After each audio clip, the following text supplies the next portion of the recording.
Hello, There hello, we go. hello. Okay. All right. So what was the thing that you had said about Manny the camper on the way here? You wanted to have that. Wants to buy some white, right? Manny the camper wants to buy some white. Can you wait long enough? All the songs come true. Who was the original Manny the camper? We know he wanted white gas, but who was it? Just anybody named Manny who had an RV. And here he is. Yeah. Now we have the character. I'm sure he has an RV too. It's probably bulletproof, but.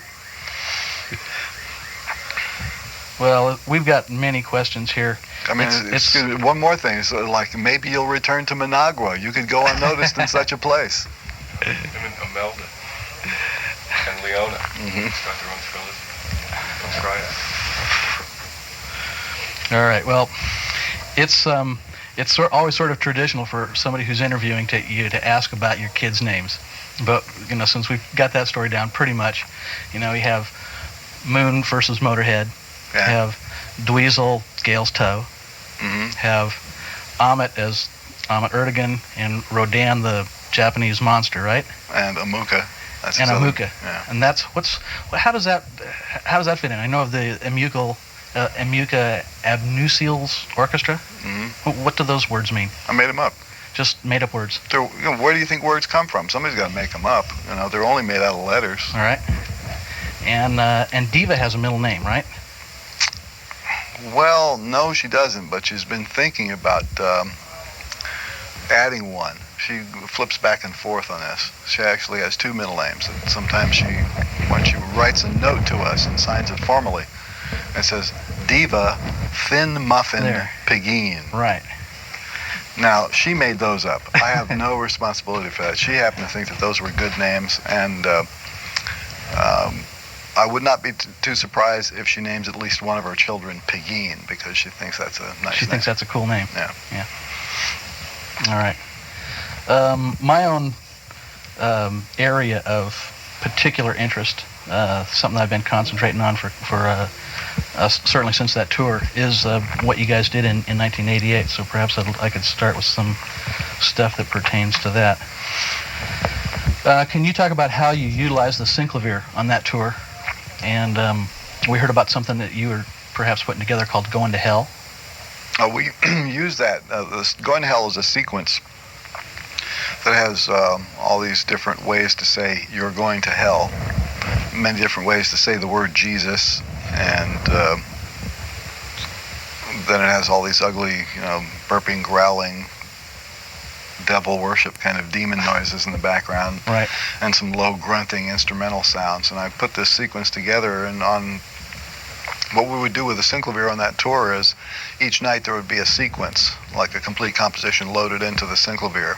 And during the improvised part of the show, I could turn that sequence on. The Synclavier would play a collection of sounds, and then the band would play along with it. And so on some nights we used You're Going to Hell, and some nights we used some stuff with the Congress voices, and some nights other things. Right. There was one particular sound I can remember too, which kind of got me off, which sounded like a combination of the word of you, I believe, from the Mothers of Prevention album, saying the word bondage combined with a burp. Oh yeah, that was not me. That's my nephew, Jade. And Jade has the ability to burp very loud and very long, and he can also burp words. So when he was here visiting in '87, we had a sampling session with Jade. In fact, he got paid the same as any other musician that comes in here to do samples. And I stood him in front of a microphone and let him do an assortment of burps, and then gave him a list of words and phrases to burp. And some of those were put into the Synclavier, and that's what you heard. What did he use to induce the burps with? Something like Pepsi or? Well, he can do it just by gulping air. No kidding. Yeah. Huh. It's peculiar. Can you talk about how the Synclavier was MIDI'd to some of the other instruments on stage? I guess Ed's silicone mallets. Yeah, about the middle of the tour, we hooked up some wires so that I could throw a switch on the stage, and any one of 3 different musicians on stage could trigger the Synclavier with their instrumental setup. So that Ed could trigger the samples on the Synclavier by playing the silicon mallets, and if I flipped the switch another way, Bobby Martin could trigger it from his MIDI keyboard, or Chad could trigger it from his octapads. I assume there was probably also some things that you had beforehand manufactured with a Synclavier that they were able to do, such as the one thing I can think of is Ed's little guitar riff that he would do. No, that's actually his sample. No that was in his little sampler. It was just a loop of one guitar strum. I don't even own that sample. Was most of the samples that Ed was working with, were those his, or some of his? Most of the sounds you heard from Ed were either his samples or synthesizer sounds that were triggered by the silicon mallet. I see. That having the silicon mallets really kind of opened things up for him, didn't it? Yeah. Yeah, I mean, I guess not only just in terms of the array of sounds that he can use, but also not in having to carry around tubular bells and all that kind of stuff. Yeah, and also the fact that the sound goes through a wire to the mixing console, and you don't have to worry about miking things. Exactly, and all the problems associated with that. I've got so many questions here, I definitely can't go through all these, so I'm going to try to weed through some of these. Okay. What color is your aura?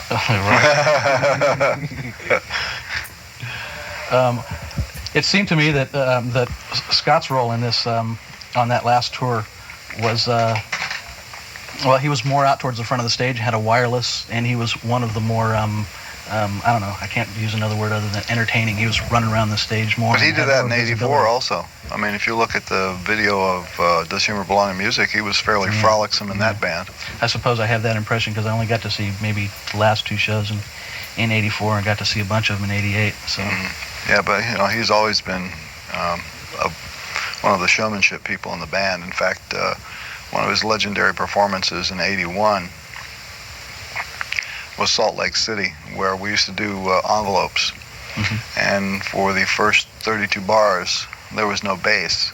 So rather than just stand still on stage while Tommy played his part, Scott would invent little things to do that were not bass parts. And in Salt Lake City, he decided that he was going to take this aluminum canister that had mayonnaise in it for the sandwiches backstage, and he brought it out with him onto the stage. And in the space of 32 bars, took his shirt off, took this little rubber spatula thing, coated his entire chest and arms with mayonnaise in this elaborate ceremony, and then strapped his bass back on and came in on the beat when it was time to play, which seemed a very kind of off-the-wall thing to do. Certainly. All right. Another thing I really like about Scott is I like his solo that he does in Nigger Business, which to me sort of, I've known Scott for quite a while. I knew Scott before he got involved with your band, and the way that he solos in that song reminds me of the way that Scott is, which is somewhat comical, and definitely aspects of being a buffoon. Well, see, he's more than comical. He's a fabulous guy. Yeah, I felt really upset that the other people in the band chose to hate him and chose to hate the way he played, thereby bringing about the demise of the band. That's really unfortunate. What did they have against the way that he played? Which, to my ear, sounds fantastic. Well, me too. That's why I hired him. Yeah. But, well, you know what? The real answer to that, I'll tell you this way. I just finished doing a documentary for German television, and they shot here for 2 days, and at the end of the second day, Scott and Mike Keneally came over while we were videotaping upstairs, and I told the interviewer, why don't you ask these guys what happened to that 1988 band? And so for the first time, I actually heard it in their words about what went on. So I've got a nice piece of videotape of Scott and Keneally answering all those questions in detail. Well, at the time that happened, your fans were really confused and really wanted to know what was happening, and there wasn't a whole lot of information that was forthcoming about that. And I wound up talking with Mike about it. He just in meeting Mike on tour and finding out that his background was a little bit different than most people who get in your band, in that he was a real ardent fan of your music, and the walking dictionary of your songs and all that was a little different than most of the other people that. No, actually, there have been two other walking dictionaries that were put in. Arthur Barrow was a walking dictionary, and to a degree, so was Ike. But Keneally is a unique individual because not only is he a walking dictionary, I've never seen anybody able to memorize anything as fast as Keneally. He's absolutely a sponge for memorizing musical passages. Kali Yuta could memorize fast, but only for the drums. But Keneally memorizes the entire chunk, the melody, the chords, the rhythm. He gets a picture of it and he can replicate it. Like boom, right after he's heard it. Putting that in the context of playing your music and in your bands, that's a real high compliment.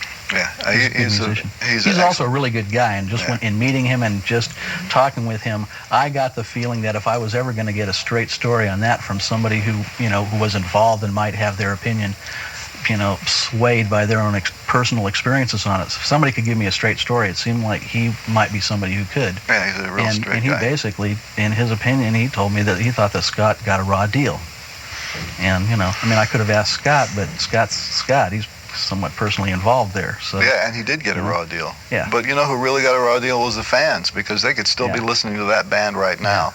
Yeah. And what happened was that seems like out of a 12-piece band, there were 3 guys that thought Scott was okay. Me, Keneally, and Scott. That's my impression. And there may have been others who thought he was okay, but they bowed to pressure from a few guys who just hated his guts. That was exactly what I heard from Mike. And it was like a herd instinct, and they all just decided, well, we'll just say this guy is an asshole, and we'll try and get him out of the band. What is this? It's like garage band mentality. And there were things that happened that you on stage termed in one point as you call them playground psychotics, right? That's a phrase coined by Jeff Simmons. And that's all it is, playground psychoticism. Yeah. Yeah, it was too bad. Well. I like the Christmas tree. Well, there's a better one upstairs. This one is dying a horrible death there in the corner, but you got to understand, although we have every intention of putting ornaments on the little tree they get for me in the basement, nobody ever gets around to it, and I never have time to decorate it. So this may be... String some lights while we're here? Go ahead. It may be the only way that I get some fucking stuff on my tree. It's just like... It's nice, but it's like leaning over. Well, it's dejected and it's dry, and the reason it's dry is, see that pan at the bottom?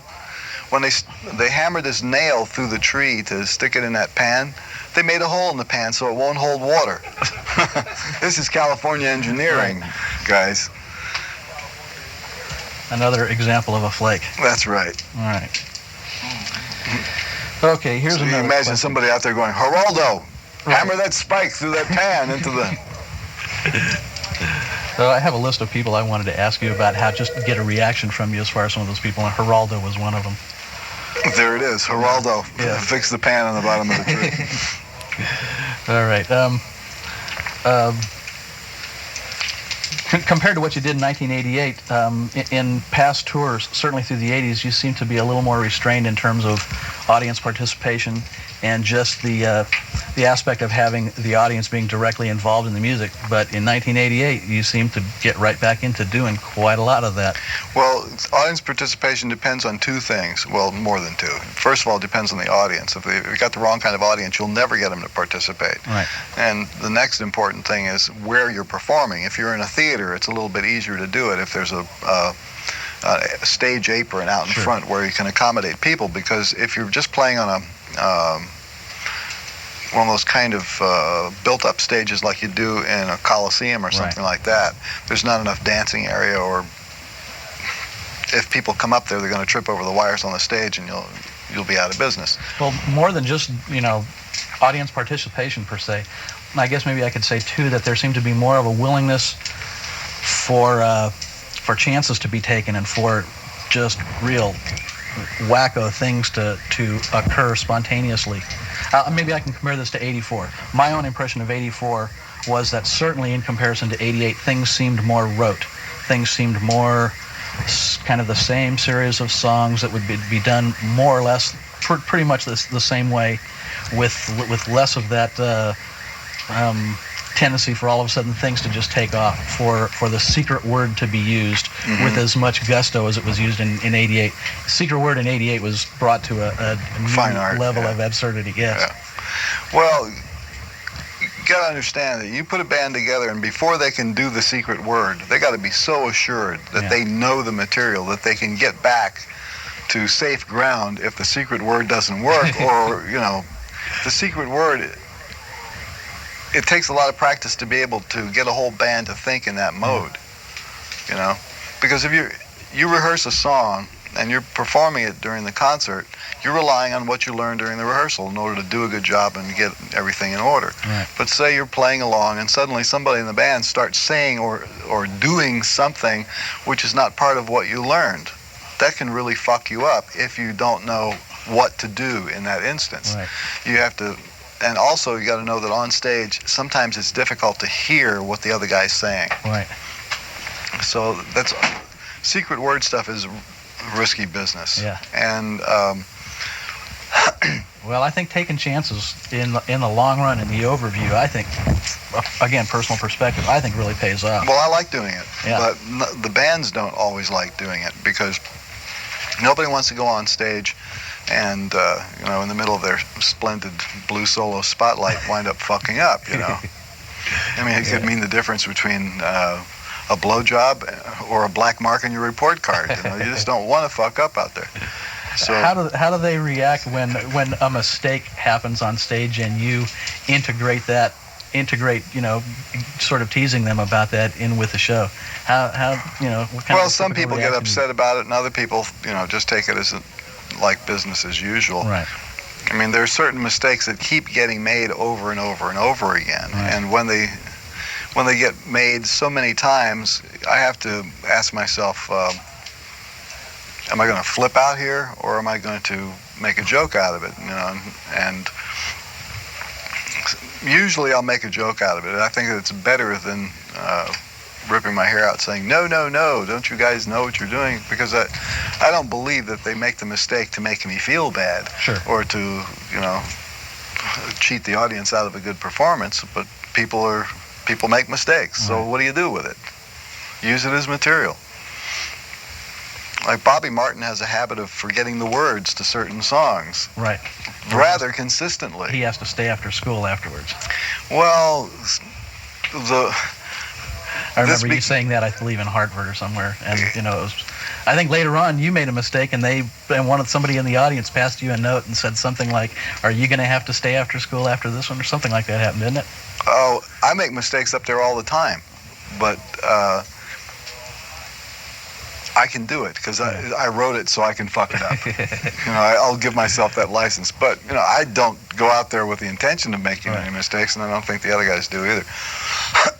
But with you, it's experimentation. No, with me, it's just the same as the other guys because I forget. Here's something I was just talking with Jim about a little while ago.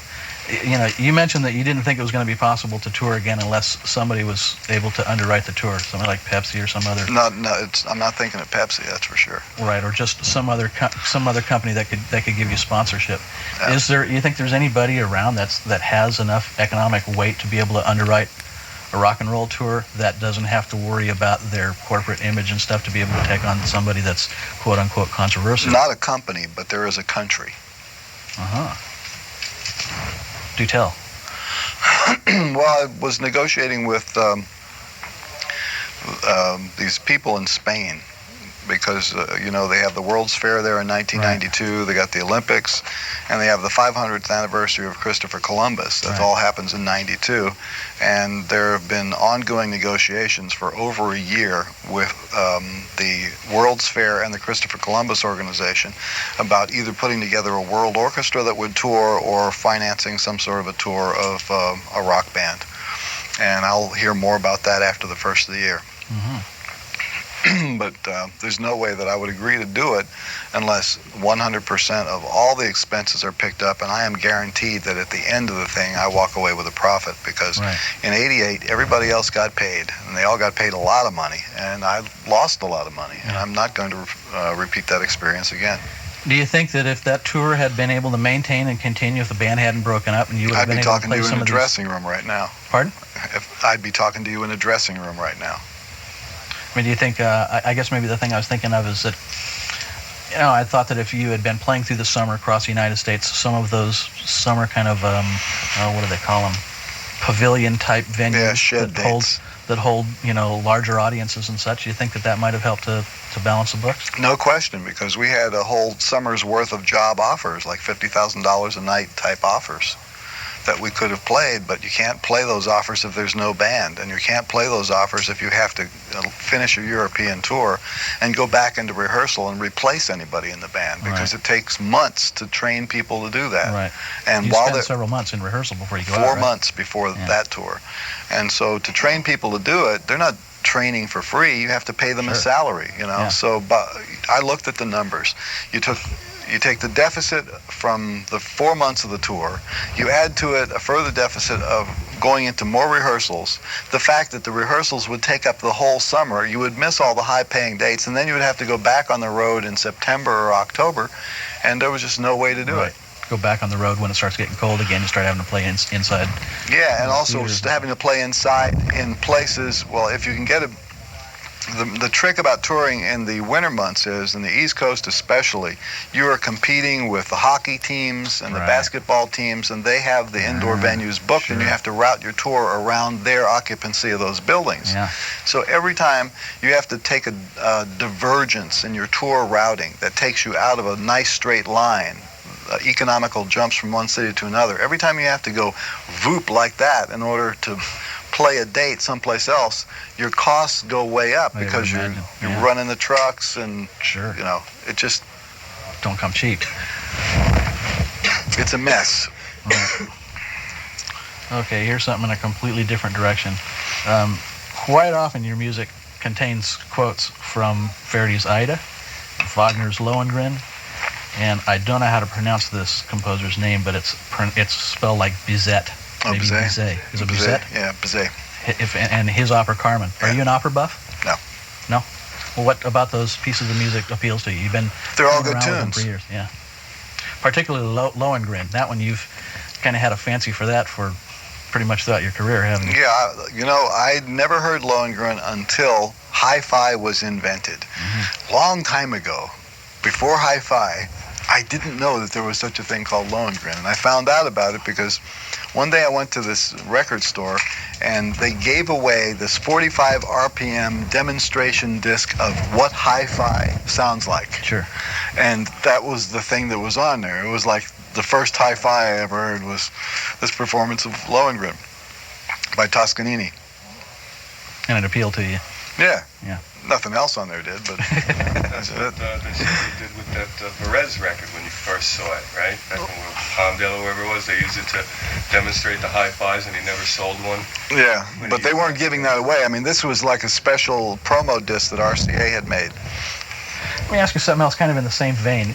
You obviously have quoted many times, too, and you have a penchant for it, the opening notes to Rite of Spring. Mm-hmm. Now, I've heard that when an orchestra plays Rite of Spring, that there's this aspect of tension that settles over the orchestra because, what is it, a bassoon that plays that note? Yeah. And it's hard for him to get a good straight attack on that opening note, and everybody wonders whether he's going to blow it or not. Well, I don't know whether it's correct to say the note is not on the horn, but if it is on the horn, it is one of the most difficult notes to get out of the horn. Right. Is your fancy for that just because you like the line, or does it have something to do with that particular aspect of it? No, I like the line. I think it's a genius line. Yeah, it is. And so is all the stuff that comes after it, which is, but that's a little hard to quote all that. Right. In 1988, you guys played America the Beautiful, and I noticed that there was a short lyric change, which was instead of, I have it written here, the only place to be instead of God shed his grace on thee. What was the reason for that? I'm not sure God did shed his grace on this country. Very true. And what led up to you playing the Untouchables theme? How did that come about? I think that's a great piece of music. Yeah. That's a genius TV theme. Sure. And I've always liked it. And then one day we were in Chicago at a sound check, and I said, we should play the Untouchables, but nobody could remember exactly how it went. So Laurel Fishman went to a television station and got a cassette. This TV station was running the Untouchables there, and talked somebody at the station into making a little audio cassette of the theme. We brought it back to the sound check. We listened to the cassette through the speakers that played into the room. The horn players went over and stood next to the speakers, and they listened. Were you there at that sound check? All right. And they listened carefully, and each guy picked out his own part out of this thing, and they sketched out their parts, and that's how we learned the Untouchables. That's great. Those are the kind of things about Frank Zappa's bands that I really like. You know, there's those abilities to do stuff, to pluck stuff out of somewhere and to do that. You know, the whole Daniel Shore medley thing, that whole, you know, I was there for the rehearsal that day and watched how that rehearsal came together. And again, for me personally, watching that rehearsal was one of the best musical experiences I've ever had, seeing how the whole fun thing to do. Together. That proves it's fun to do music. If guys just think about music when they're in the band, but the minute they start thinking about stuff that is not music, you know, I mean, maybe even in Chicago, these guys are saying to themselves, what the fuck do we have to do this for? Do we have to go over and stand in front of the speaker and figure out what the third sax part harmony is to the Untouchables? Jesus Christ, I'm a jazz musician. Should I really be doing this? You know, but the net result for the audience, I think they get off on it. You know? And so there's a time to decide, okay, you're a jazz musician, but you're here to entertain people too. You got a job to do. Yeah. I didn't get a chance to see the Jimmy Swaggart Beatles medley. I did get to, you know, to hear parts of it and to hear the thing, to know what it's about, but I didn't get to see it personally. And so never having seen it, I have to let my imagination tell me what's happening on stage when it's happening. And in Louisiana Hooker with Herpes, when you guys sing that refrain and then the word ow comes after that, I always had this picture of somebody with herpes putting their hand to their lip and going, ow. Did you guys do that, or was that just... No, I grabbed my balls for that one. Okay. Well, we got plenty of audience sing-along on that one. Yeah. That was a good idea. Are we going to get to hear that in a recording? I would love to be able to release it, but see, I don't have the right to release it without permission from the publisher. And after that, and Michael Jackson owns the publishing, so after my song about him, I'm not too convinced that I would. Well, you seem to have a pretty good humor about, certainly about the parody that Weird Al has been doing of his music. You know. Well, needless to say, it wasn't quite as biting of a commentary as you gave it. But so it's all up to Michael and the people that control it, and, you know, people on his end that control those kinds of decisions. Sure. I mean, I've already edited together one version of it that I could play for you. It does exist and it's been mixed, but I don't have the right to release it. Yeah. Has there been any indication whether, you know, I assume that you've contacted them and asked them, you know, if you could do it? No, actually, we haven't contacted them directly. Gail is the person who handles all that stuff, and, you know, we've spoken to a few lawyers about it just to find out whether or not I had the right to release it and just pay them the royalties on it without getting permission. They said no, that you have to get permission to do it. Well, I can assure you that your fans really want to hear that one really bad. Well, they really need to hear it. That's one that 7/8 of the country who didn't get to hear the tour heard about that. That would sum it up pretty good. Yeah, I think so. That should have been a rock video in release at the time. You had mentioned too that you might release Bolero as a single. I suppose only in Europe because of some copyright regulations here in the United States. The only place in the world where the copyright has expired and it's public domain is England. And so if it's released and manufactured in England, then it can be done. And I've got an assembled mix of it. Sounds great. And maybe next year. Yeah, that was a wonderful arrangement. I really like the little what is it? My Sharona is added in there. But see, you haven't even heard the way it finally, you know, by the end of the European part of the tour, they really had it down. Yeah. And they're playing it well. They weren't playing it that well in the U.S. because we just started doing it within the last 10 days of the U.S. tour, so it was still kind of a fresh arrangement. But we played it all over Europe, and it was a major hit in the show. No, all the stuff, the shows I saw were in the beginning of the tour, so a lot of these things that came later in the tour, the only ways I've been able to hear a lot of this stuff is, through the kind of cheesy little cassettes of people making their seats in the audience. And, there's really a lot of good stuff that, God, we want to hear that stuff on an album someday. Don't worry, you'll get it. I'm hoping to have that out next year. There's a lot of stuff that comes out next year because it's the 25th anniversary, and one goal is to have the entire catalog available on CD. Boy, that's a task, huh? Well, there's about a dozen titles that have yet to be released. Ryko's going to release 8 of them, and it's actually more than a dozen, and then the rest will either come out through Ryko on another new contract, or they'll be coming out on Barking Pumpkin through Capitol. Has the work in terms of remixing and all that stuff, has that work been completed yet? The only thing that is not done is putting together Live in New York, because that's been remixed and extra material has been added into it. And I'm about 2/3 of the way through assembling those new mixes for that album. Here's something related to that. I believe you mentioned recently that you were planning on releasing those 3 ugly albums that Warner Brothers put out. Yep. Putting them out the way that they put them out, with the same covers. With their covers, yeah. Right, and as opposed to reverting back to your original intention of putting out Leather as the 4-record set.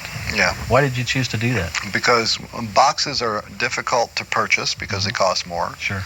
And stores are reluctant to... First of all, stores are reluctant to stock anything that I do, but they're even more reluctant to stock a box. Actually, Ryko has been doing real well with keeping your stuff on the shelf. I can tell you, as a longtime consumer of your music, that from the point that Ryko got involved with you, what they do is in marked contrast with what I have seen previous to that. Yeah. Well, sometimes they do and sometimes they don't. There's still strong resistance in chain stores. Yeah. And there's even stronger resistance as far as the video stuff goes. Yeah.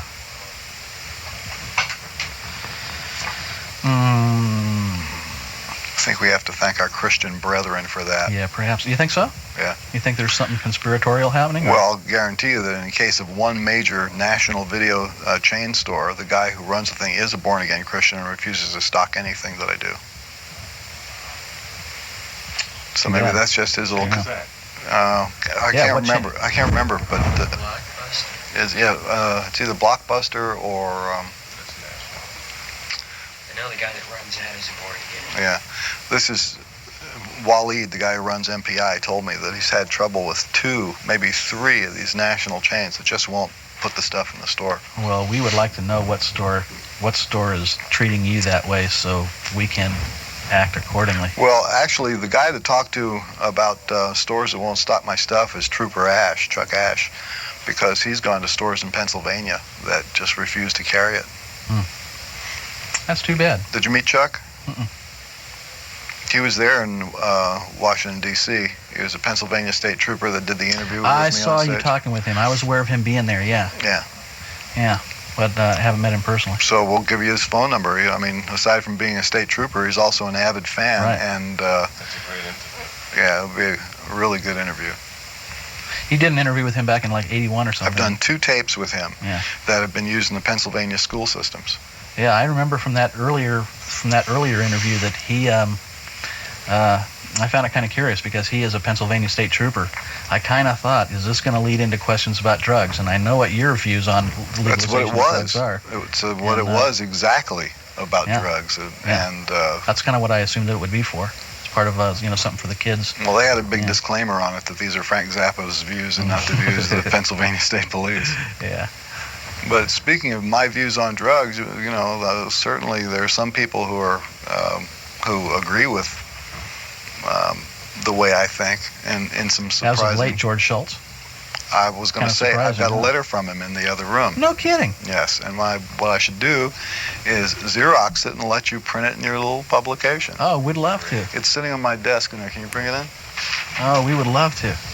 So that's because I sent him. He contacted you. No, I heard about his announcements, and I called his office, and he wasn't there. He was out on the road speaking someplace. So I sent him a copy of the book, and got this letter back. Got pretty reasonable once he got out of the White House, huh? Yeah.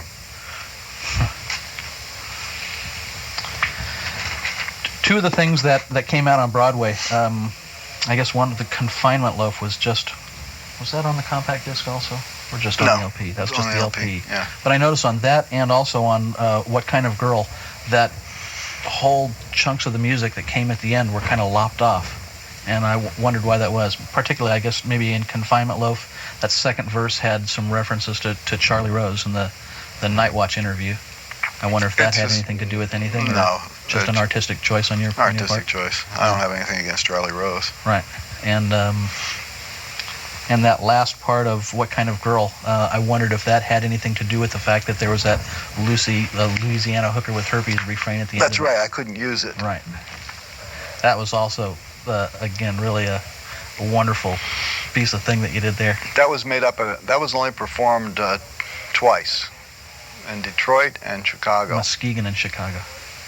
It was learned in Detroit. Okay. Yeah. We learned it at the what's that little theater we were working at? Yeah. We learned it at a sound check in the Royal Oak. Leading up to that, you did a concert where you played straight versions of Lucy in the Sky with Diamonds and Norwegian Wood. Yeah. Well, it takes a minute. You know, first of all, you have to know how to play the song before you can pervert it. How did it come about? Just getting into the straight versions? Just an idea that you or someone else had? Why not do it? You know, it's just if you got a fabulous band, play anything you want. Play Lohengrin, play Carmen, play Lucy in the Sky with Diamonds. You guys were playing a lot of what we'll call cover tunes. Yeah. In that particular tour.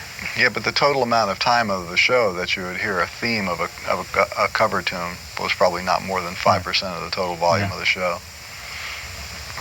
And one thing about just hearing the melody of somebody else's tune in there, it gives you a point of reference, because if you're hearing a band for the first time and the material is all unfamiliar to you, if you hear them play something that you already know and they do it well, that'll tell you right away whether or not the band's any good.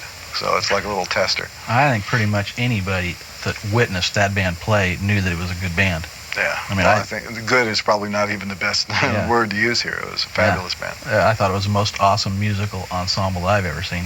Well, I think that was generally the response in Europe, too. I mean, the letters that we've gotten from there have been amazing. Yeah. Did you have any problems with the brass section? I know that in an electrical environment that sometimes you can have intonation problems with lots of horn players. The intonation problems, believe it or not, are due more to temperature than the room than to amplification.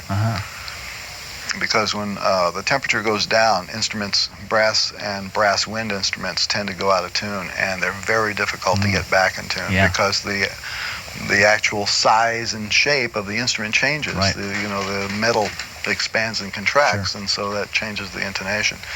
And where it's really dangerous is when you're playing outdoor gigs and the temperature swings. Having those horns really fatten up the sound. There's really some nice, lush arrangements. I love writing for horns. It's fabulous. Yeah. By the way, this guy from Germany who came here to do the interview, also, see all these videotapes here, all these interview tapes and things? He put them in order. And in doing so, was actually looking through the things and logged a few of the things. And see those little beta tapes over there? Yeah. Those are tapes of the rehearsals. And there's a series of 7 tapes that show Jesus Thinks You're a Jerk being put together from scratch. And I haven't even looked at it yet. Oh, that sounds great. I don't... Yeah, well, what I'm thinking is that one day, if I ever get around to it, this would be the best way to show how a song starts from nothing and then turns into this major spectacle featuring Eric Buxton that, goes on to an album. That's a wonderful song to have that kind of a thing applied to it, too. Yeah. But it would take a lot of editing because, 7 beta tapes is 7 hours. Or no, it's more. I think betas are 2 hours, so maybe 14 hours of rehearsal that has to be squeezed down so that you could see each little section being developed. Oh, that sounds great.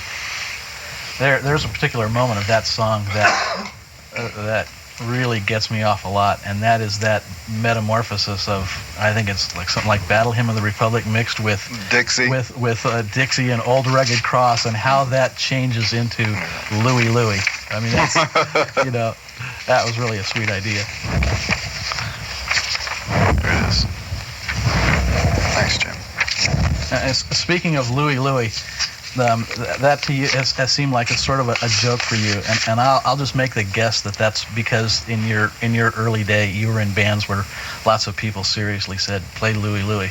Well, I was also in bands when Louie Louie, before the Kingsmen, made it into the joke that everybody recognizes now. Louie Louie used to be a really cool tune, the Richard Berry version of it. Right. It had, a nice arrangement to it and a whole different feel to it. And it wasn't until the Kingsmen version that it became the Animal House joke that it is right now. Yeah.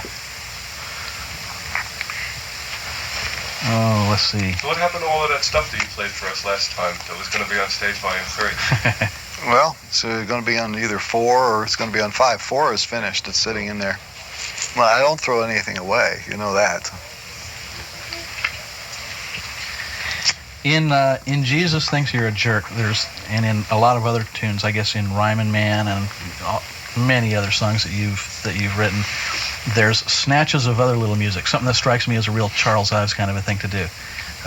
Your tendency to take little musical quotes from places and work them into the arrangement.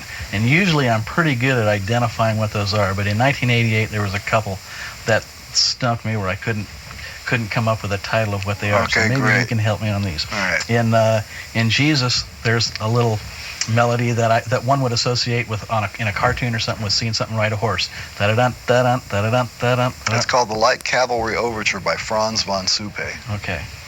In Cruising for Burgers, there's the little Hawaiian melody, which you did in not with the kind of a rhythm that one would normally think of it being. It's called the Hawaiian. Yeah, it's the Hawaiian war chant. Hawaiian war chant. Yeah. Okay. I don't know who wrote that. And how about that chromatic sounding circus melody, which you use exactly. I don't know what that's called, but it's like the top famous. Yeah, that's the circus lick. Exactly. Okay, but you don't know the name of it. No. It's got to have a title. It came from somewhere. I'm sure it does, but I don't know what it is. Right. Okay. Is it our copy? Yeah. That's an aspect of your music, something that you've been doing all through your career that really gets me off a lot. I like. Well, they're like visual aids. Yeah. If you think of music as something to watch with your ears, then those are like visual aids. You tell a story and then you show them a picture, and then the point gets across faster. But go through Ryman Man. Did you catch all the licks in Ryman Man? Most of them. Although you did an interview with somebody, and which one of those interviews was it? From Dallas or from Chattanooga, where the guy was able to catch one. Hallelujah, I'm a bum. Hallelujah, I'm a bum. That one had slipped by me, so I was really glad that he got that one. Did you get Mississippi Mud? No. You didn't get that? No. Dipped his hands in the doctor's blood and rubbed it on his shirt like playing with mud. That's it's a treat to beat your feet in the Mississippi mud. That's great. And see, the more I learn about your music, the impression that I get more than any other one is the more that I know, the more I get the feeling of how much stuff there is in there that's sailing right past. It's whizzing right by you. Yeah, and I pride myself with being pretty good at plucking a lot of that stuff out of there. The problem is that, because I'm so old, I've heard more music and more kinds of music than the average listener today. I've lived through a whole musical area that most of the fans that listen to it now, they never heard those songs. Right. So, things that would seem automatic to me as a visual aid, so to speak, you'll never know. I mean, you've probably never even heard Mississippi Mud. Or, I don't know if I ever have, but certainly nothing I'm familiar with. But one day, in an old movie, you'll hear that song, and you'll go, uh-oh, it's Ryman Man. I'll tell you how one of these came about for me recently, and that was I was watching a Woody Allen movie on TV, and in the soundtrack of that was a jazz standard, which I heard and thought to myself, that's part of Punky's Whips. And I went, what is this? What is this? And I thought, well, I'll wait until the end of the movie. The credits will whiz by, and I'll be able to plug it. Credits whiz by, and there's all these thousands of songs. I went, well, okay, maybe I'll see a tape of the movie on a VCR one day. I'll be able to stop it and see if I can figure it out that way. So you want to know what the song was? I've got a fake book. I found out what it was about a week later when I saw an American Express commercial on TV. They had somebody singing, "Isn't it romantic?" Right. And I went and pull out the fake book and look at there it is, and it's that's the kind of stuff that. that I'm convinced that your music will eternally challenge me with those kinds of things. Well, always keep me interested. There's a limited number of the things in there. I mean, it's like everything I write isn't riddled with that, but certain types of songs, especially ones with vocals, when you need to put in a little musical joke, that's the resource that you draw on. Yeah. Well, that's an aspect of your music that I really enjoy. You did a new instrumental in Europe, which we don't really have a defined title on yet, which maybe was called The Desiccated Number, or maybe The Desiccated Texture, or something like that. It's called Desiccated, or Berlin, because it was written in Berlin. How did you feel about the way that turned out? Well, did you feel satisfied with any of those performances and such, or? Well, it was never done perfectly, but there is a version that has been edited together that I could play for you. That's pretty good. Yeah. And this was only played 3 or 4 times. Right. Yeah, I believe 3 or 4 times. And I understand that at the same time, Mike tells me that you were writing some other little pieces that I suppose you were composing these while you were traveling. Yeah. He tells me that you composed several other little things that happen. Yeah. Sort of there were chord in a things. package with all these. Yeah, there were chord things for the horns. I would give them, like I write the composition, copy out the parts in the afternoon, then go to the sound check, give them the parts, and say, okay, during, say, King Kong or one of those songs. Pound for a Brown or something like that. Yeah, something like that. When I give you the cue, just start playing this, and that's how they were used. Those songs like Pound for a Brown or King Kong or Desiccated Number, the ones that had the extended outside part that comes in the middle of the song, that was the part of in my experiences of going stop to stop and seeing those shows, that was the part of the concert that I would really look forward to night after night. But see, you're weird. I mean, most people that come to the concerts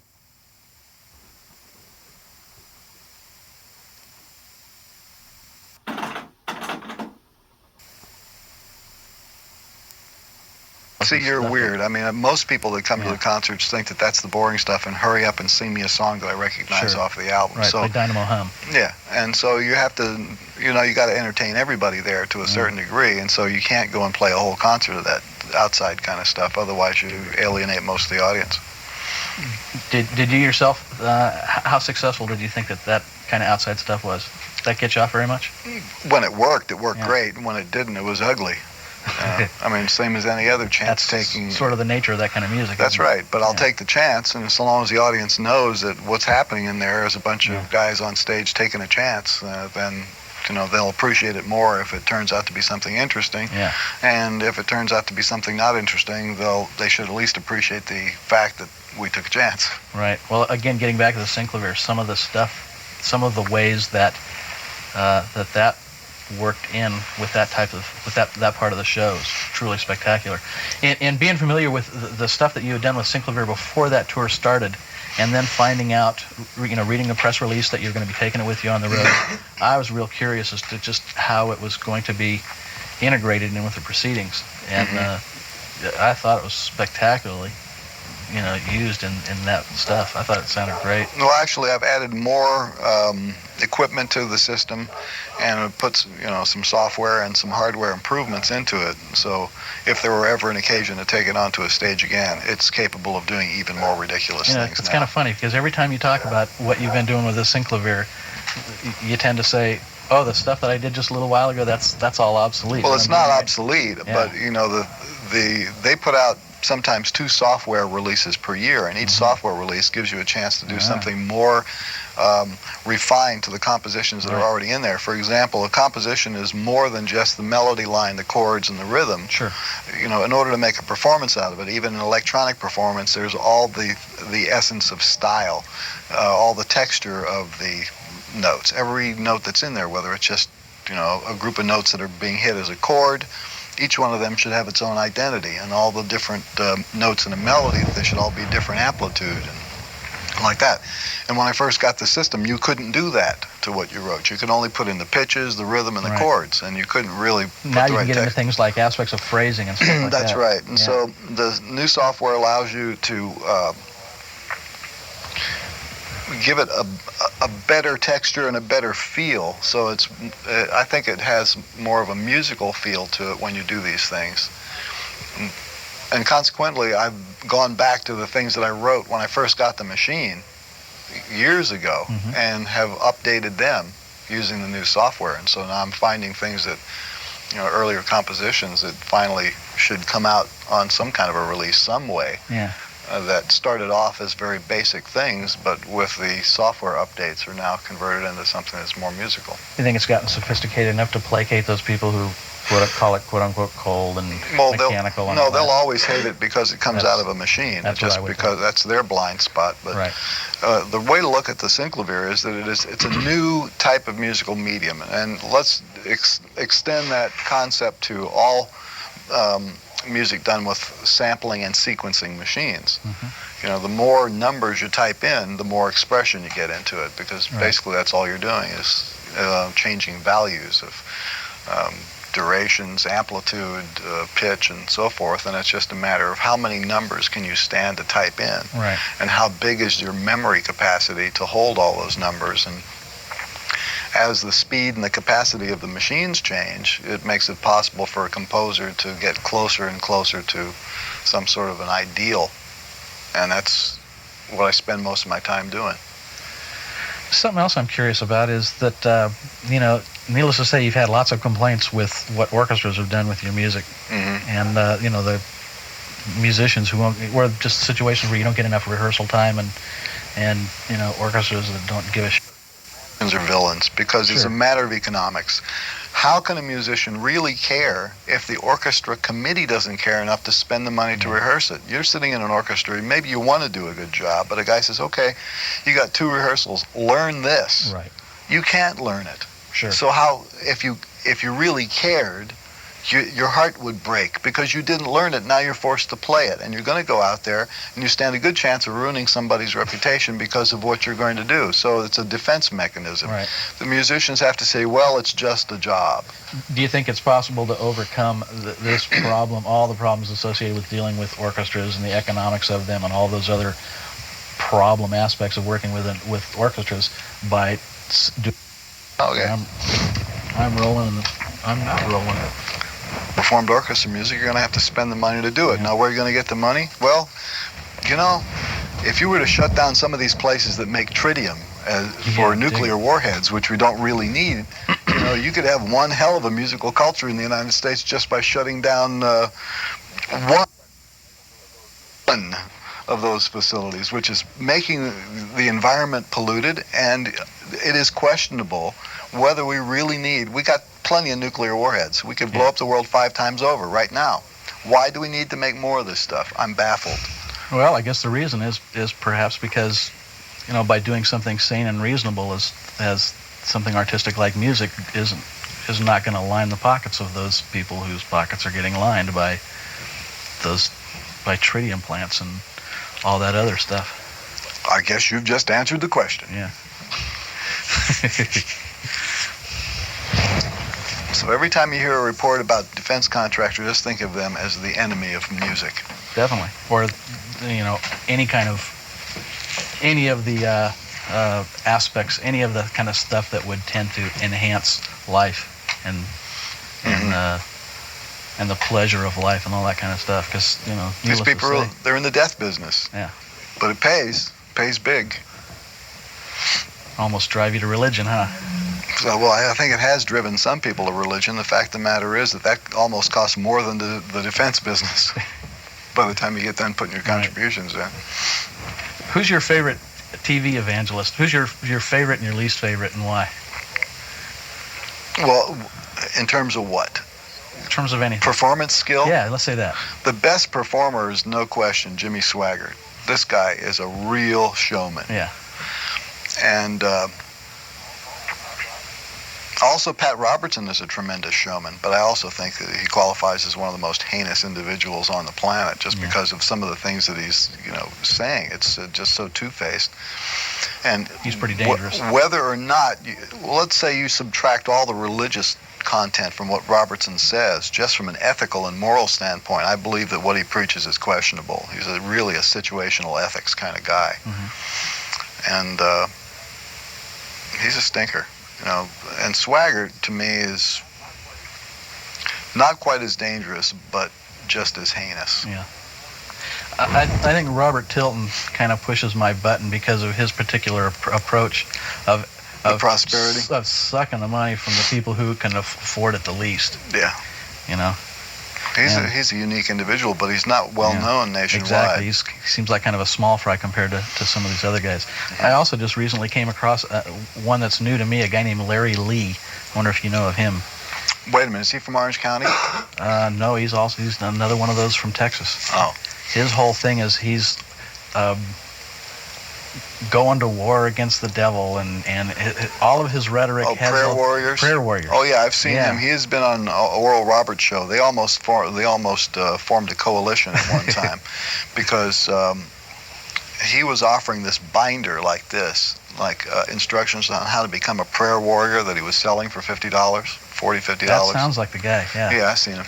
Yeah. Yeah, nice racket. He charges you money to show you how to pray. Right. And the idea is it's kind of like a chain letter, I guess. And Robertson has something like this, where he urges groups of people to all pray for the same thing in order to bring about change. One of the more recent things that I saw him advise people to do is to save the United States from homosexuals. Sure. We're going to pray for the death of queers, sort of a thing. He didn't really say it like that, but it's that kind of a attitude. That's the underlying intent. Yeah. Well, we don't really want them to die, but we certainly wouldn't cry very much if they did. Exactly. Yeah. Well, let's get back to music. Definitely a better subject as far as I'm concerned. Do you have any more ornaments? Mm-hmm. Boxes. But first, one should turn on the lights to see whether or not they actually work. Isn't there a waiver strip down there in the corner? There should be a plug on the wall. Ladies and gentlemen, for those of you who don't know what's going on right now, the dynamic Eric Buxton is actually going to attempt to plug in these Christmas lights that he's hung on my wizened and miserable little Christmas tree here in the basement. What did you think about... Was that it? Yeah. What did you think about the sentence that Jimbo got? Too light. Too light, huh? Yeah. Well, one day they'll all get caught, right? Oh, if we're lucky. If we're lucky, yeah. Yeah. Don't you think that Tammy should have gotten some time too?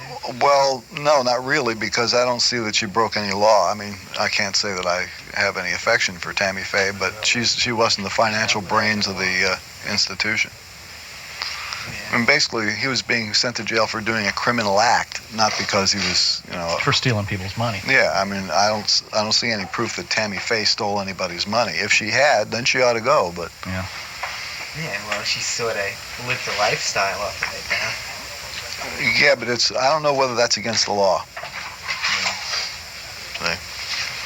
I think that it would have been pushing the case to bring her in as an accomplice. I think they made a stronger case by, aiming at him because he was actually the boss of the operation. I think that... Fire extinguishers here? Yeah. Ta-da! All right. Now they're twinkling. Very good. That's that's not bad just the way it is, Eric. Oops. Uh-oh. Uh-oh. Shake your ornament. Yeah. I remember that. It's the... Yeah, it's the killer Christmas tree. I've got a tape copy of that show someplace around here. Oh, the killer Christmas tree. Your fans passed that one around. Yeah. Yeah. Oh, what was I going to ask you? That looks good. In fact, in its way, it looks kind of better than the one upstairs.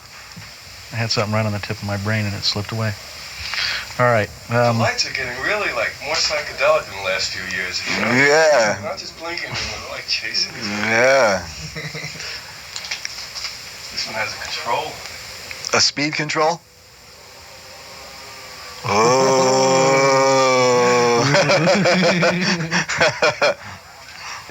There's some bad brown acid going around, Eric. No, that's New Year's Eve. That's a little bit too fast. That's not a restful twinkle. Let's slow that sucker down a little If you bit. get that at the right frequency, you'll induce somebody to have an epileptic fit, I had no idea that they had a rate control. Okay, that's real good. All right. That is nice. It is. You guys did you guys did this medley called Orange County Lumber Truck. At the end of that came the section from Lumpy Gravy. Mm-hmm. I understand that part of Lumpy Gravy was originally written as part of Captain Beefheart. That was the theme for Captain Beefheart versus the Grunt People. And are there any other pieces of music that we might recognize from albums and shows and whatnot that also were conceived as part of that you can think of? From Captain Beefheart? Not that we performed. There were other tunes from Captain Beefheart. I mean, like I give you an example. Like we would recognize Duke of Prunes as being part of the soundtrack to one of those two movies, to Run Home Slow. Run Home Slow. Yeah, and when you listen to the soundtrack of that, you can definitely pluck that out. I just wonder, as part of Captain Beefheart and the Grunt People, if there's any other things like that. Things like that we would recognize as yes. Some as other a matter title. of fact, the legendary Gerald Fialka gave me as a birthday present a tape copy of The World's Greatest Sinner. Mm-hmm. And there is some music in there which actually resides in the Uncle Meat album. Uh-huh. Do you remember what? I remember the cue. It was something with a lot of 16th notes in it, sextuplets that had something to do with. It's been so long since I saw the movie. Mm. It was for a plane taking off, and that part was used, and also the Trail of Blood sequence in World's Greatest Sinner, where the guy stabs the host, and there's supposed to be a trail of blood on the lawn. That was called Blood Unit in the scoring list, and that whole unit was done with electric instruments for Uncle Meat, but I can't remember what I called it. I know it's in the album. I can't remember what I called it. Yeah, I have a tape copy of that too. I'll go back and listen to that. Yeah. Think of what that is. All right. Oh, let's talk about A. West. He was pretty cool. Yeah. Doing his preacher thing. How did your involvement with him come about? Did you meet him as somebody who was going to illustrate for your book, or meet him and find out that he was an illustrator also? How did that come about? First, I was doing business with a printing company that showed me these things because they had done some work for A. West. And then A. West, World Salvation Stamps. Oh, these are great. Take them. Then I was introduced to him by Jeff Stein, who worked on Dweezil's My Guitar Wants to Kill Your Mama video. Mm-hmm. And then I saw some of his work. He did some logos for me and some other illustrations. He did the album cover for Broadway the Hard Way. Right. And then he did the illustrations for the book. The work he did on your book was really fantastic.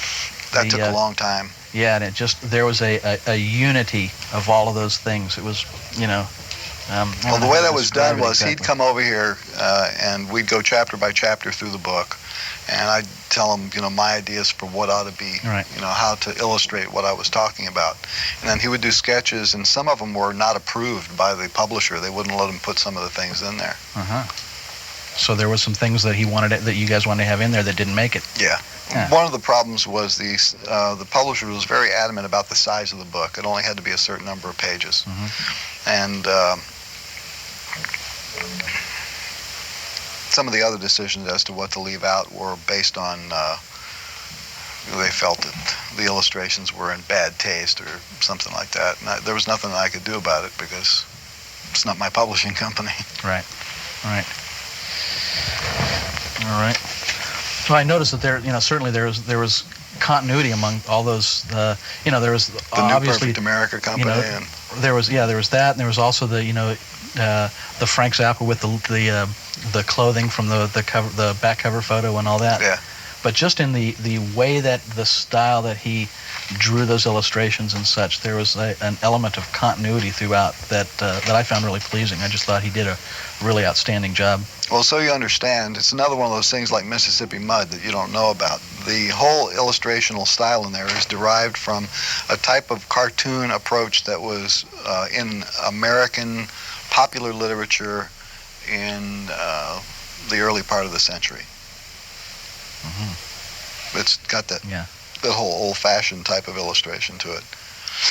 So it's a parody of that kind of Americana that he's doing. Yeah, I'd love to talk to him about that. He did a very good job. Okay, what's this?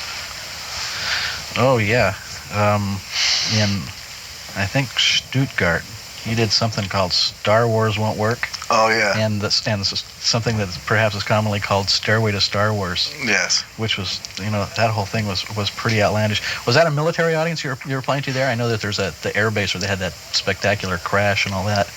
No, as a matter of fact, one of the interesting things about our European audience, especially in Germany, when we first started playing in Germany, we had a large part of the audience in certain cities that were close to U.S. installations where the GIs would come to the shows. In some cases, it would be 30 to 40% of the audience would be GIs. And so we look forward to doing those cities because we could do more songs where we could talk to the audience because we knew people understood what we were talking about. And we had some fairly amusing experiences in that kind of situation. I'll tell you one in a minute, but today, when we play in Germany, the bulk of the audience that comes to see us is German. We have a very low turnout of U.S. servicemen because today, U.S. servicemen like heavy metal. They don't like what we do. Yeah. They would go to see just about any heavy metal band before they would come to see us. And in a way, that to me is flattering that the audience for what we do in Germany really is German. And at the Stuttgart performance, there were 4 officers that came to the show because I talked to them backstage. U.S. officers? Yeah. Yeah. But there's not a bunch of enlisted guys. And on the way to the show, we had been passed by a convoy of U.S. military vehicles. And, you like to think of the military as this highly disciplined, well-oiled machine. Okay, well, let me tell you what we saw. There was this one truck going by, and these guys, they were relaxing in the cab. They had their feet up on the thing. There were Coca-Cola cans rolling around. I mean, these guys it was like party time. And they're driving down the freeway next to our bus, and I could see in there what was going on in the cab. And I made mention of this to these officers. I says, hey, what kind of army we got over here? Russians come rolling through here. What are you guys going to do? Look for the Coke machine? And they said that they would look into it. But we've noticed that it's got to be difficult to be a U.S. serviceman, to be stationed there. It doesn't look like there's ever going to be a ground war with any Russians rolling through. I think we can safely rule that out. Right. And these guys who are there in a country where they can't speak the language and generally not that well received by the people that are around them, they're isolated.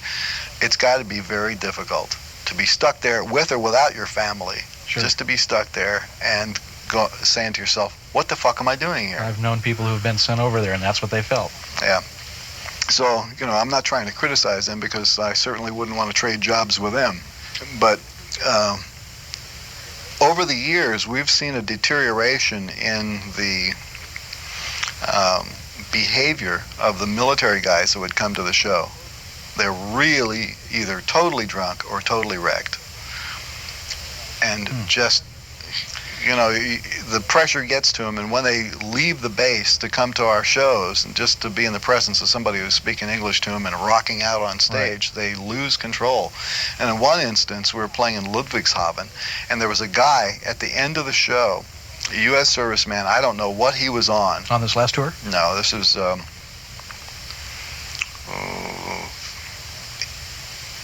81, I think 80 or 81. Yeah. He came to the barrier right at the encore and took off. This is freezing cold, by the way. We're in a freezing cold place. He takes off all of his clothes. He's buck naked and he's jacking off in front of the stage. And the MPs came and got him, wrapped him in a blanket, and took him away. Yeah. Now, that's pretty extreme. It's extreme. If you think for a good time you got to come to one of my shows and jack off in front of the stage, buck naked in a freezing room, if that's your idea of a good time, I think that's pretty stressful. Do you think maybe this has anything to do with the fact that perhaps, years ago when you were getting more servicemen who seemed to be enjoying the music and not so, extremed out on alcohol or whatever, it seems to me that maybe back then was when there was the draft, so maybe they were just sucking people in from the general population, and some of those might have been more regular folks, as opposed to the kind of a person that would go, I need that. Yeah, well, that's true. That's a good point. But the other thing is that the deterioration has occurred during the Reagan administration. Yeah. As so many other things have deteriorated during that time. All right. We'll go with some continuity here. I'll just read this. The next day in Mannheim, you guys did a particularly bent show in which cornhole was liberally used as the secret word. The show also had yet another performance of Stairway to Cornhole. Pardon? Stairway to Cornhole. Stairway to Cornhole. Well, it may delight you to know that I edited those two versions together, so I have a combination cornhole Star Wars version of Stairway to Heaven, which will probably never be released. Why won't it be released? Because of, again, copyright aspects and such? Yeah, see, if you're going to perform somebody's song and you don't change the words, all you get is a mechanical license. But if you change any of the words, you need their permission. Right. And indications so far are that the song has special significance to the authors, and they don't want to have the words changed. Mm-hmm. So when we finally do put out Stairway to Heaven, it will not have the words changed. Okay. I'll continue here. The day after that, the solo in Willie the Pimp was substituted with Flight of the Valkyrie, going into Purple Haze. Right. Which was a real utter disaster because, and it wasn't exactly the day after that. I think so. It was because, see, Purple Haze was rehearsed in Linz. Right. And the only tape that we have a good performance of Purple Haze was from that sound check in Linz. That was what Mike had told me, yeah. And that's really good. That's been edited together, by the way. That'll finally appear in an album. I remember that some cue got messed up at that concert. It was in a town called Firth, and we had to bail out of that when I went into a loop guitar solo, which ended that disastrous part of the show. It seems to me that like those three shows, Stuttgart, Mannheim, Firth, were really a lot of pretty peculiar stuff certainly happening with the lyrics, and just in terms of, weird things like this being Firth was our last show in Germany. Well, I was just wondering if there was any particular reason that you can think of why it seemed like there seemed to be an abundance of zaniness that just sort of cropped up during that 3-day period. Anything you can remember? The guys, the secret word guys over there, these two guys, right. Dirk, Tom, and Tommy, and they were following us all around Germany, and every day there'd be the sign, what's the secret word for tonight? And you hate to disappoint them, you can't have a show without some kind of a secret word. Secret word definitely was brought to new highs during that tour, huh? That's true. Yeah. All right, let's see. Tell Me You Love Me kind of has gone through some evolutions. Obviously evolved into Why Don't You Like Me. Mm-hmm. Before that, in 84, there was something sort of in between. Don't Be a Lawyer. Don't Be a Lawyer. I'm not really too familiar with the lyrics of that, but what's the basic gist of I know what the other two mean. I'm familiar with those lyrics, but what's the basic gist of Don't Be a Lawyer? What's that song about? Well, basically, we have too many lawyers in the United States, and most of the things that are wrong with let's look at it this way. If you have the belief that living, let's see, how do I say this? Let's say you're a regular person, you have a regular life, and you just want to do your regular stuff. Hanging over your head is the possibility that you could run afoul of the law, laws which you don't even know exist. There's always a chance that the government in some way is going to give you a bad time. And this leads to the belief, a widespread belief, I feel, in the United States, that the average guy can't get a fair deal because there is no fair deal available anymore, and that always there lurks the possibility that in order for you to survive, just to stay out of jail or stay out of bankruptcy, you're going to have to use the services of a lawyer. Well, the lawyer is not your friend, because the lawyers are the people who created the situation where there are so many laws that it makes your life miserable. It's a self-perpetuating monstrosity, and we have too many lawyers writing or dispensing bad law, actually participating in the creation of bad law at the point where they become legislators. And I think that it's time for some social engineering to steer people away from the legal profession. There are just too many lawyers for our own good. Yeah. You know, these guys have to earn a living too, and so you wind up with people suggesting that, you know, you sue somebody else. That's how they earn their money, by generating paperwork. Yeah. You will pay them money to make somebody else's life miserable, and vice versa. You know, that's what's lurking beneath the surface of American life right now. It's a litigious society. Yeah. Yeah. You pronounce it litigious. Litigious. Thank you. Yeah. Let me. This makes me think of something. You've said quite a lot of times that you don't like to read, but yet you're obviously a well-learned person.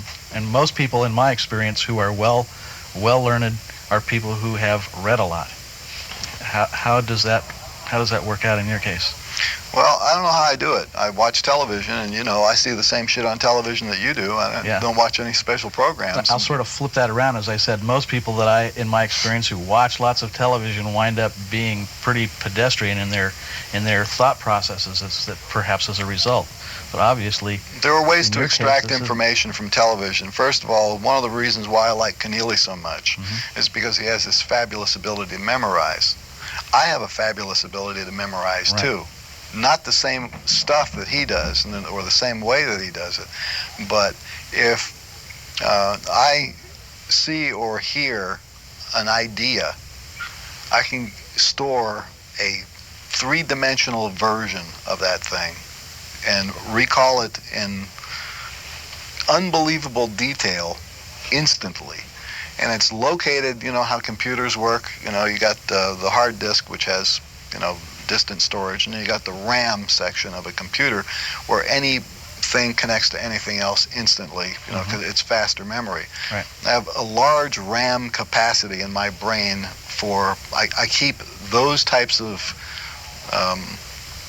artifacts online in this RAM, okay? And it works like a filter. So if I watch television, I can automatically run that piece of shit that they're broadcasting to me through this filter. And I can throw away all the propaganda stuff that they're trying to hurl at me and find some way to extract the real data from it. That's the challenge of watching CNN, because so much of it is just bullshit. But lurking in there are some hard facts. And if you can sort them and accumulate them, once you've, you know, knocked all the bullshit off of the fact, stored the fact, that becomes part of the RAM and part of the filter, and you just constantly reapply that to all the data that's coming in. And I have the ability to connect ideas and sort stuff very fast. And the problem with being able to do that is you can execute the mental gymnastics faster than you can ever explain it to somebody what you did. You know? So I can look at something and I can know stuff about it that it would take me so long to explain to somebody else what I already did at the point where I was, you know, like exposed to Eric's Twinkling Lights there. You know, I already ran that through the filter and came up with conclusions about it that, you know, it's another thing. That's just the way my brain works. Yeah. So as far as learning stuff, when I say I don't read, it's not 100% that I never pick up something and read it. Obviously. But what I do read, I extract a lot from it. And that's what I've been able to do. And the sum total of what I know is the result of 49 years of doing that to my environment. It's a thing that obviously comes in pretty handy for your abilities as a composer too. And it comes in handy everywhere. I'm trying to think of a place where it wouldn't come in handy. It's not something that other people couldn't do. You just have to think about thinking. I wish there was a way that U.S. schools could teach people how to use their brains to do this, because it is a completely learned technique. Yeah. There's nobody else in my family that does it, so it's not a genetically inherited thing. I figured out how to do it. I trained myself how to do it, and I use it all the time. And I think that you could teach somebody else how to extract data that way. Seems like it could be a pretty valuable thing if it could be taught to people in general to have. I've thought about it. If there was a way that I could give you a formula that you could stick into your publication right now so that everybody here could, do the same thing, they'd get more out of life with less effort. That's for sure. Yeah. The best I can do is just tell you that it is possible to do it, that you have to rearrange in your own brain the way you conduct thought processes. You have to turn your brain inward for the moment to think about, how do I think? You say to yourself, what is mechanically going on when I think? I don't think most people ever consider that. They take it for granted that they are thinking. Now, if you want to be thinking with a capital T, you have to organize the way in which you do it. Just like if you want to prepare for the Olympics, you got to build up your muscles. Sure. If you want to prepare for thinking, you have to clean up all the data that you've got stored in there and organize it so that you can use it. Anybody who has ever tried to manage a database on a computer, have you ever had any computer experience? None whatsoever. Well, think of the Winchester hard disk is like a box of data. Mm-hmm. It contains all of your files, all of your letters, all of the stuff that you're working on, and the software that you're using to sort and manipulate the data. And then there's another part of the computer called the RAM, which is faster than the hard disk. Hard disk takes time to load. But the business end is the RAM. The more megabytes of RAM you have, the more stuff you can do instantly, or as close to instantly as electronics will allow you to do. The faster you can do the process. That's right. Yeah. And so when you consider what is up here in terms of memory storage, I think that they say the average guy uses 10% of his brain. Well, nobody ever told you couldn't use the other 90. You may never get to 100% capacity, but certainly if you increase to 11%, you're ahead of the game. All you got to do is train yourself to do it. And it's not a fairy tale. It's something that I think anybody can do, but you have to have the desire to do it. Like some people live their lives just to grow muscles. Sure. And other people live their lives just to lose weight. And other people live their lives just to get high. And other people live their lives just to make other people miserable. Well, believe it or not, you could live your life just to learn how to process data. And it's great. It's really fun once you get into it. There is an actual mechanical process that goes on with the neurons, and as you push them farther and farther out, into areas they're not used to being, and they'll go into those areas and activate new areas. That's right. And I'm telling you, the important thing to remember is anybody can do it. Dan Quayle became vice president, ladies and gentlemen. Anybody can. Anything can happen, huh? Yeah, not George Bush was going to Columbia with a $30 million bounty on his head. That's pretty cheap. Yeah, well. Well, maybe not. Maybe I don't know. I think I'm protected. That is something to worry about. We should send Quayle down there. Yeah, with a rubber mask. Right. Let me back up here for a second. Just in the mention of CNN, it made me remember a question that had escaped me momentarily back then when we were talking about Jim and Tammy. Mm-hmm. I wonder if you happened to see Larry King, maybe the night after, or the night after that he got his sentencing. There was a show where Larry interviewed a representative of the prosecutor's office that did that case, and a representative of the PTL, a woman named, I think, Sandy Galloway was her name. Oh, did you see yes. That? Yes, I did. Wasn't that a great one? Oh, yes. Did you like her comment about God taking revenge with the earthquake and the That's right. hurricane? I saw it.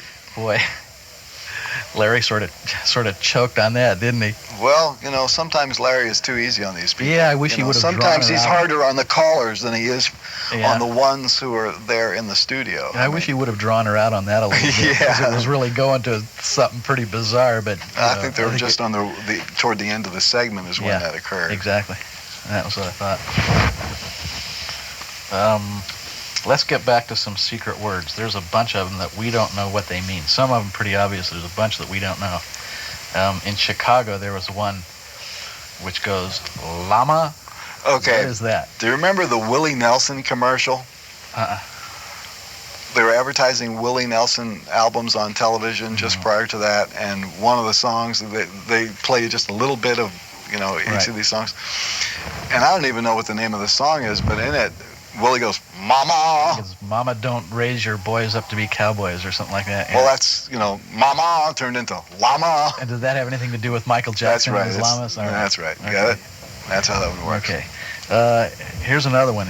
In Bremen, the secret word was Xenakis. Yeah. I know Xenakis as being the composer. I believe he's Greek, right? Well, he's a Greek composer who lives in France. Yeah. And he is an architect, by the way. That's really how he earns his living. How did his name, what was the reference of his name being the secret word for that night? What was that about? That was remember I told you I was doing a documentary for German television? It's all about serious composition. And the guy who did it is a guy named Henning Lohner. And Henning had been trying to reach me for months about doing this documentary.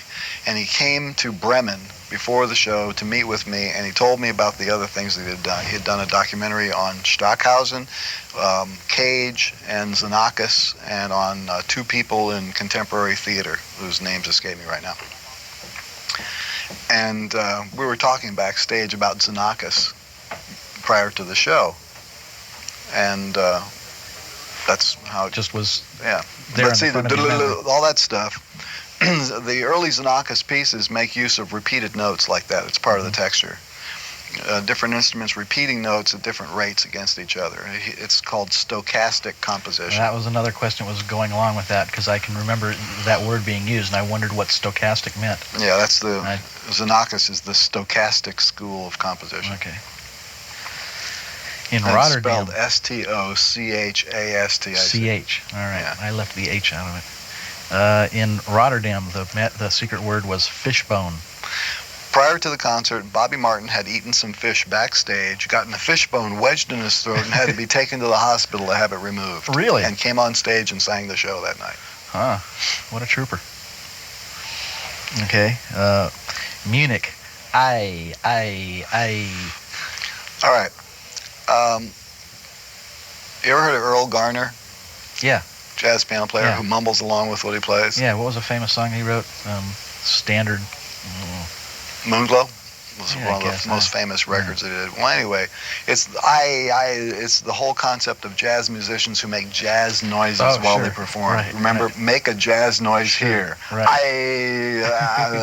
And then there's a great mix of that show. That was a good show. Yeah. And that whole version of Big Swifty.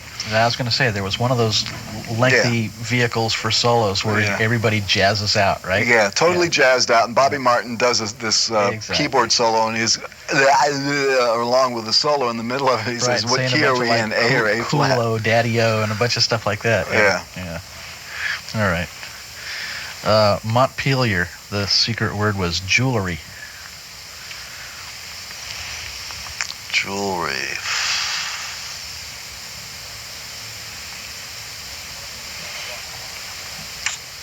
Well, I'm drawing a blank on that. Okay. It had to have something to do with something that one of the guys in the band did or bought. I know some of these are obscure, so, Well, that one was, fairly obscure for me, too. Grenoble was hoops and poops. Hoops and poops? Hoops and poops. The guy said it a whole bunch of times.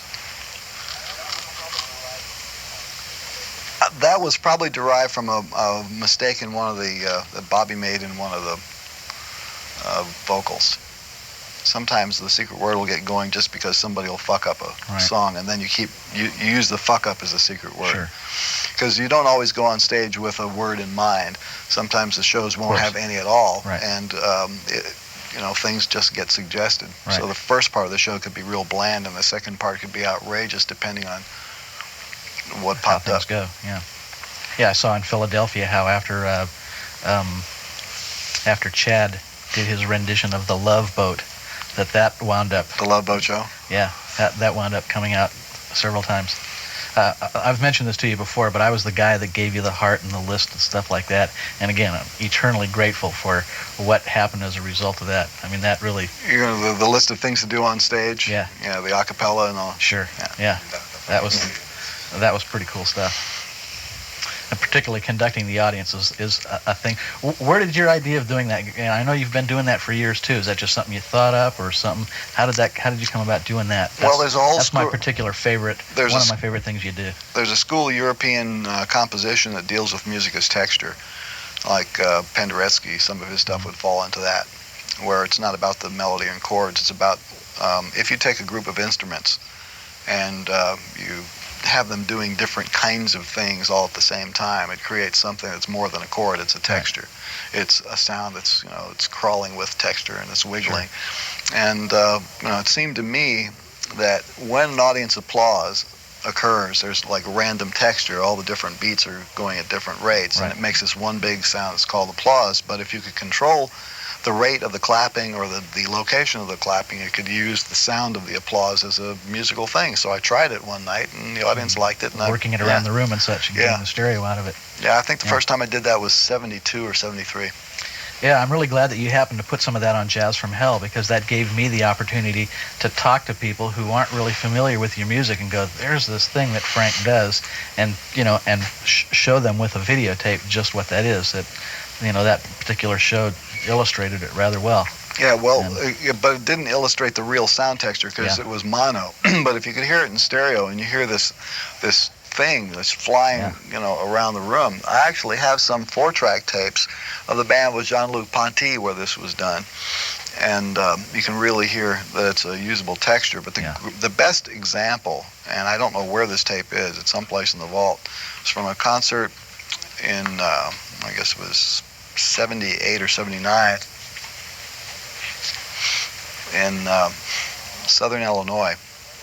We're playing at this college, and the place that they had us playing, it was the worst conceivable venue. We were on the floor of an arena, okay, and we were playing directly into a concrete wall. Like, we're facing a concrete wall maybe 20 feet away, and then 30 feet up is where the audience starts, and then it goes up from there like that. So you can't look straight ahead and see anyone. You had to look always up like this, and there was you couldn't see anybody. Yeah. Okay? And in this absolutely impossible place to play, we decided to do one of these audience participation textures. That's where I had... First, I divided this section into the audience into 5 sections and told each section that they were going to sing part of a song. It was Lohengrin, Bright as Spring, Inagata de Vida, and I've heard a cheesy tape of this. Harbor Lights. Yeah. And I had to tell, since I didn't know the tunes, I had to hum them, this is your tune, and then conducted them in and out doing this. And the way that was taped, we didn't have a recording truck then. It was taped with one stereo microphone, which was hanging from the lighting truss. I see. And it was recorded on a Nagra. So there's a 2-track master of this. And because of the location of the microphone at the height of the thing, we got a pretty good recording of what this actual audience effect was. And if I ever find that tape, I'll try and stick it in. You can't do that on stage because it's a pretty bizarre event. Yeah. I imagine that the best place to be